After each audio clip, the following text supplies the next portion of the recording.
Hi viewers, నేను doctor B Kali Kumari, gynaecologist. Diet in pregnancy గురించి నేను చెప్తాను. యూజువల్గా చాలామంది అడుగుతారు ప్రెగ్నెన్సీ కన్ఫర్మ్ అయిన తర్వాత ఏం తీసుకోవాలి, ఏం తీసుకోకూడదని. యూజువల్గా పెద్ద మార్పులు చేర్పులు అవసరం లేదు డైట్లోని.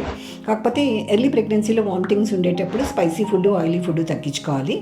అండ్ ఓవరాల్గా ఫుడ్ కంటెంట్ పెంచాల్సిన అవసరం అయితే ఫస్ట్ ట్రైమెస్టర్లో ఉండదు, ఎందుకంటే బేబీ తాలూకా రిక్వైర్మెంట్ అనేది ఎక్కువ ఉండదు. కాకపోతే ఈ టైంలో ఫోలిక్ యాసిడ్ ఎక్కువ ఉన్న food items like fresh fruits కానీ, వెజిటబుల్స్ కానీ తీసుకోవాలి. అండ్ సప్లిమెంట్స్ తీసుకోవాలి. ఇది ఫస్ట్ ట్రైమెస్టర్లో డైట్. సెకండ్ ట్రైమెస్టర్లో వామిటింగ్స్ అవి తగ్గుతాయి కాబట్టి ఇంటేక్ అనేది కొంచెం పెంచుకోవచ్చు. అండ్ ఈ ట్రైమెస్టర్లోని యూజువల్గా మీరు ప్రోటీన్ ఫుడ్, తర్వాత వైటమిన్స్, ఇవన్నీ ఎక్కువగా ఉండే ఫుడ్ ఐటమ్స్ తీసుకోవాలి. ప్రోటీన్ ఫుడ్ వెజిటేరియన్స్కి అయితే కనుక దాల్, పనీరు చెప్తాము. నాన్ వెజిటేరియన్స్కి అయితే కనుక చికెన్ కానీ, ఫిష్ కానీ అట్లా తీసుకోవచ్చు. అండ్ థర్డ్ ట్రైమెస్టర్ వచ్చేటప్పటికి డైజెషన్ తాలూకుది కొంచెం తగ్గుతుంది ప్రెగ్నెన్సీలోని, ఎందుకంటే యూట్రస్ పెరిగినప్పుడు కంప్రెషన్ ఉంటుంది ఇంటెస్టైన్స్ మీద, అట్లాగే స్టమక్ తాలూకా ఎంప్టింగ్ కెపాసిటీ కూడా తగ్గుతుంది. సో ఇప్పుడు థర్డ్ ట్రైమెస్టర్కి వచ్చేటప్పటికి మీరు ఏంటంటే ఫ్రీక్వెంట్గా స్మాల్ మీల్స్ తీసుకోవాలి. ఎస్పెషలీ డయాబెటీస్ ఉన్న వాళ్ళు అయితే కనుక తక్కువ ఫుడ్ ఫ్రీక్వెంట్గా తీసుకోవటం మంచిది.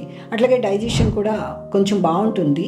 అందువల్ల ఏంటంటే ఎపిగాస్ట్రిక్ డిస్కంఫర్ట్ కానీ, వామిటింగ్స్ కానీ, పోస్ట్ పాండియల్ ఫుల్నెస్ కానీ ఇలాంటివి ఏమీ ఉండవు.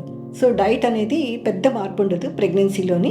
సెకండ్ అండ్ థర్డ్ ట్రైమెస్టర్లో బేబీ ఎక్కువగా డెవలప్ అవుతుంది కాబట్టి ఆ టైంలో కెలరీకి రిక్వైర్మెంట్ ఎక్కువ ఉంటుంది కాబట్టి, ప్రోటీన్ రిక్వైర్మెంట్ కూడా ఎక్కువ ఉంటుంది కాబట్టి సెకండ్ అండ్ థర్డ్ ట్రైమెస్టర్లో డైట్ అనేది కొంచెం మోడిఫై చేసుకోవాలి. ఎంత మోడిఫై చేసుకున్నా కూడా ఐరన్ సరిపోదు. సో ఐరన్ సప్లిమెంట్స్ డిఫరెంట్గా తీసుకోవాలి.